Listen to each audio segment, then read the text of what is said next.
Bonjour à toutes et à tous et bienvenue dans ma seconde base autonome durable. Je suis Stéphane Vivaliste et pour celles et ceux qui sont nouveaux sur cette chaîne d'autonomie et de survie, n'oubliez pas de vous abonner, de laisser un pouce bleu et d'avance, je vous en remercie. Et aujourd'hui on va parler d'argent. Et oui, le grand tabou de la société française. On va parler d'argent. Et on va parler plus précisément... comment dire ça? Je vais répondre à tous ces messages d'abonnés qui me demandent comment dépenser ou comment investir de petites sommes au vu des crises qu'on traverse et qu'on va traverser bientôt. Alors pour répondre à cette question, il faut d'abord se poser la question, mais vers quoi se dirige-t-on exactement afin de ne pas se tromper, de bien focaliser sa préparation dans le bon axe. Parce que si par exemple vous achetez plein de bateaux gonflables alors qu'il y aura une sécheresse, c'est une mauvaise préparation. Comprenez l'idée, il faut que la préparation soit bien, qu'on définisse bien le problème pour que la préparation y réponde parfaitement. Bon. Alors, je vais dire les choses clairement, je n'ai pas de boule de cristal et je ne vois pas l'avenir. Mais au vu de l'évolution globale, au vu de la direction que nous prenons, il y a un certain consensus auprès d'experts pour vous dire qu'on va vers au moins une hyperinflation sur la durée. Et par exemple, rien que pour la nourriture, sur un panier de 200 produits alimentaires, en 24 mois, on a eu une hausse factuelle des prix de plus de 24%. Donc on a déjà eu factuellement une inflation de 24% en moins de 2 ans, dans le secteur alimentaire seulement.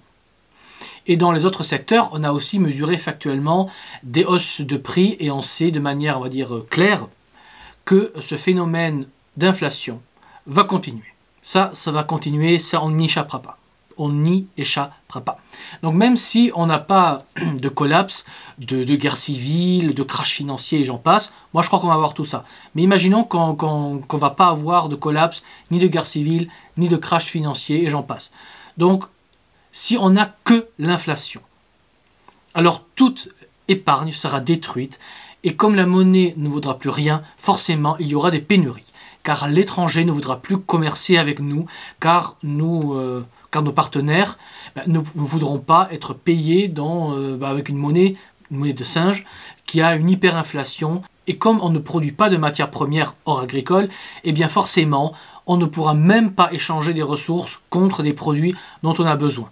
Donc factuellement, rien que l'inflation, qui est là, qui est mesurée, donc rien que l'inflation, et donc la destruction de valeur de la monnaie va mener à de graves pénuries.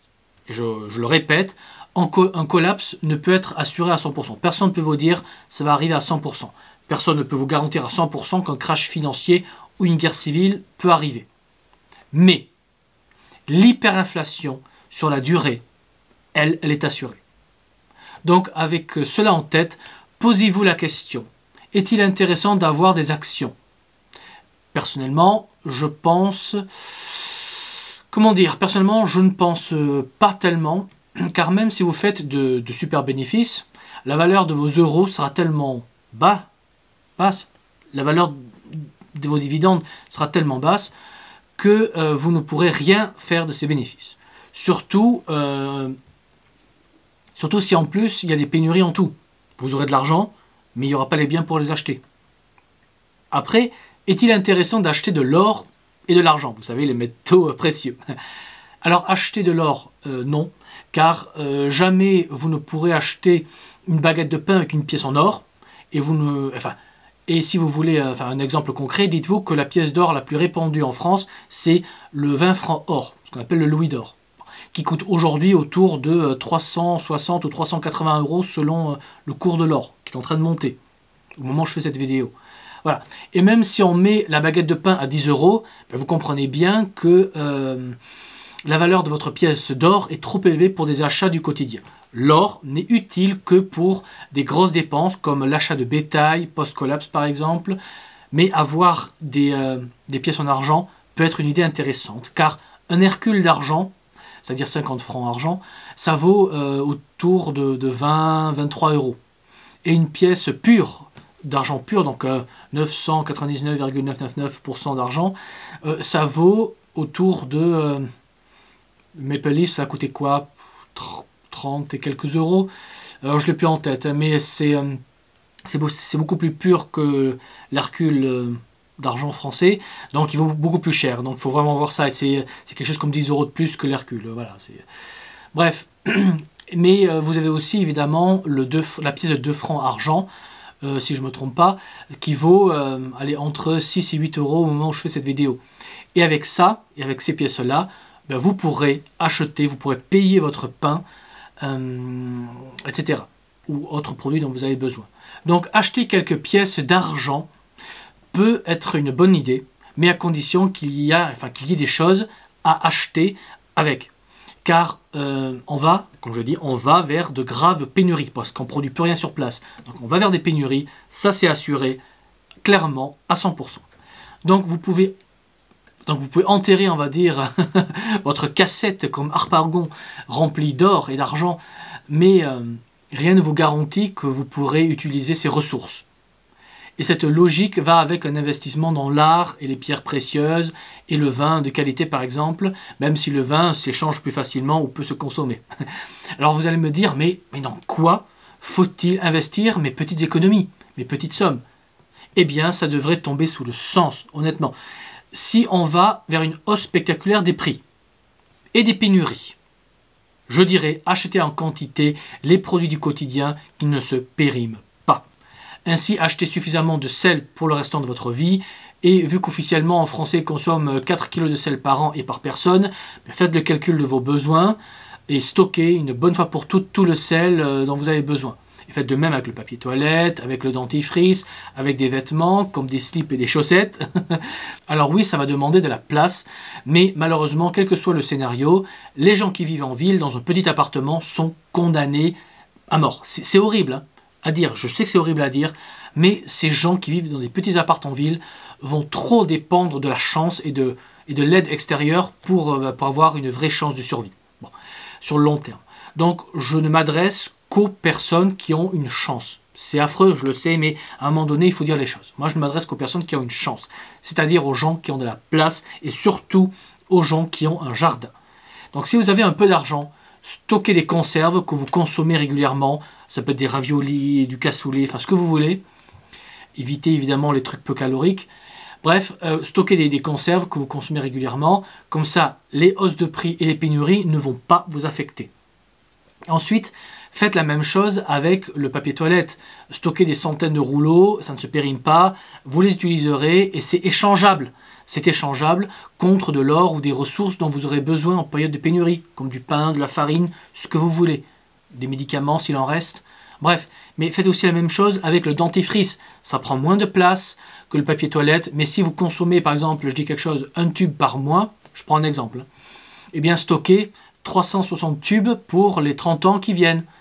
Alors, et ce n'est pas si bête, car même si on n'a pas de collapse, ni de crash financier ou de guerre civile, eh bien les prix vont augmenter en 30 ans. Ça c'est quelque chose, même s'il n'y a pas de crise, c'est quelque chose qui est normal. En 30 ans, les prix augmentent.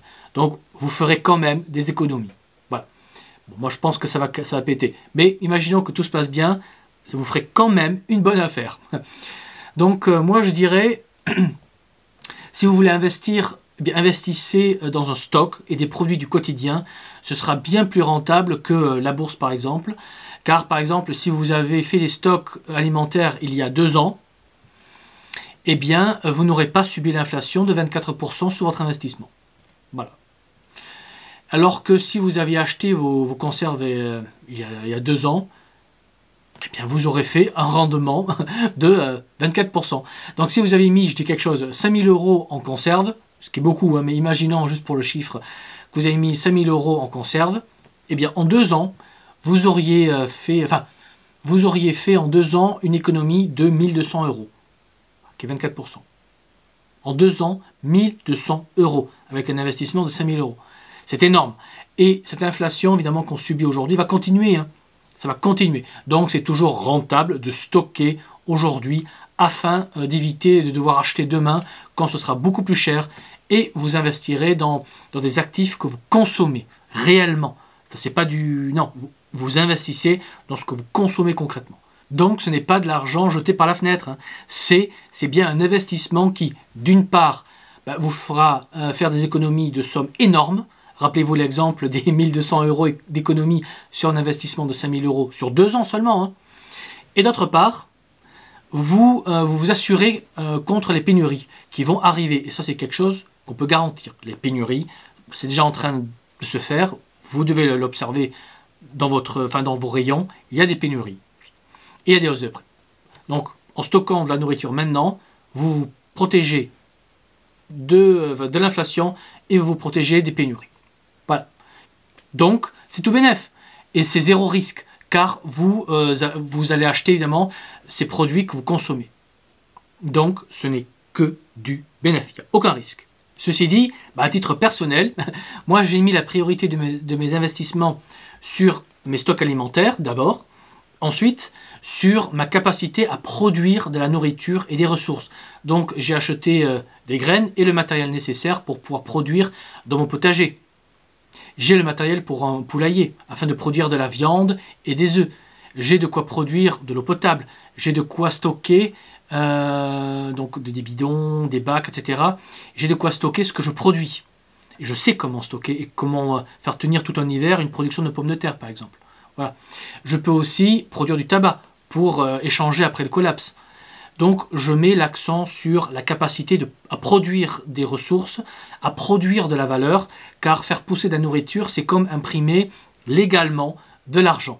Car vous produisez de la richesse, de la valeur échangeable, donc, dont les autres auront besoin. Parce que si moi je produis du tabac, je peux vous garantir que dans le village où je suis, enfin, proche du village dont je suis, il faut être factuellement exact, eh bien, il me suffira de faire quelques kilomètres à pied ou à vélo, chose que je peux faire pour aller apporter ma production de tabac, pour aller échanger au marché du village mon tabac contre des œufs, contre la viande, contre n'importe quoi dont j'ai besoin.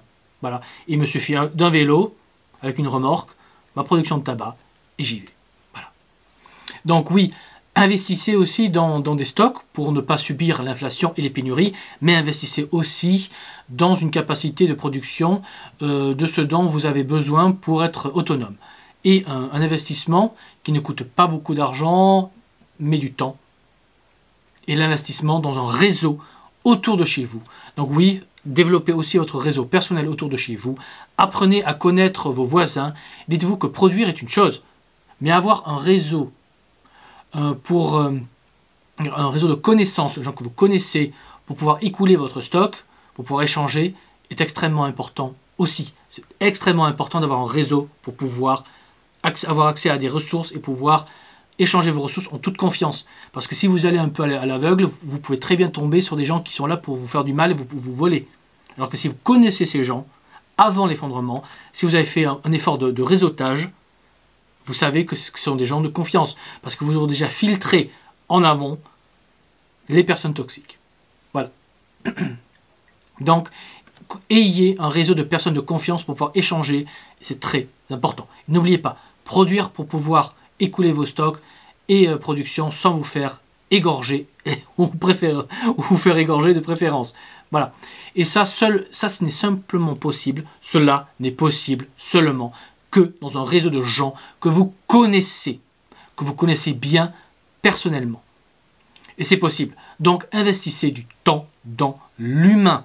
Je le dis et je souligne, investissez du temps dans l'humain.